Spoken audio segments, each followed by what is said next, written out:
ಅಮ್ಮ ಊಟ ತಗಮ್ಮ. ಹಾ ತರ್ತೀನಪ್ಪ.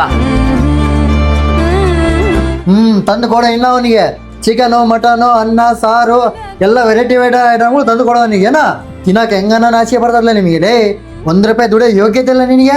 ಹೆಂಗ್ ತಿಂದಿಲ್ಲ ಕುತ್ಕೊಂಡು ಮನ್ಯಾಗ ಲೇ ಹೊರಗಲ್ಲ ಹೆಂಗಸರು ನೋಡಿ ಹೆಂಗಸರು ದುಡ್ಡು ತಿನ್ನಕತ್ತ ನಿನಗೇನ್ ಮಾಡತ್ ಲೇ ಈಕೆ ಒಂದು ಅರಿವಿಲ್ಲ ಊಟ ಹಾಕಿ ಮಾಡ್ತಾಳ ಹಂಗೆ ಕೇಳಿದ ತಕ್ಷಣ ಊಟ ಮಾಡ ಏನ್ ಮಾಡ ನನಗೆ. ಅಲ್ಲ ರೀ ಊಟ ಮಾಡಿ ಅವನ್ಗೆ ಯಾಕೆ ಬೈದ್ಯಾ ರೀ ನೀವು? ಮತ್ತೆ ಇವಾಗ ನಾವು ಅವನಿಗೆ ಬೈದಿಲ್ಲ ಅಂತಂದ್ರೆ ಈಗ ಹೆಂಗ್ ಜೀವನ ಮಾಡ್ತಾನ ಅವನು? ಹಾ ಹೌದು ಬಿಡ್ರಿ. ನಾವಿರೋವರಿಗೆ ಹಾಕ್ತಿವಿ ತಿಂತಾನ, ನಾವ್ ಹೋದ್ಮೇಲೆ ಹೆಂಗ್ ಬದುಕ್ತಾನ ಅವನು? ಅವ್ನು ಹೋಗ್ಬಿಟ್ಟ ಅಲ್ಲ ಹೆಂಗ್ ಇವಾಗ? ಎಲ್ಲಿ ಹೋತಾನ ಬರ್ತಾನಲ್ಲ ಅವನೇ. ಎಲ್ಲದ ಇನ್ನ ಬಂದಿಲ್ಲ ಅವನು? ಇಲ್ಲ ರೀ 3 ದಿವಸ ಆಯ್ತು ಅವ್ನು ಬಂದಿಲ್ಲ. ನೋಡಿ ಇದು ಲೆಟರ್ ಓದ್ರಿ. ಎಲ್ಲಿ ಹೋಗ್ಬಿಟ್ಟಾನೋ ಏನೋ.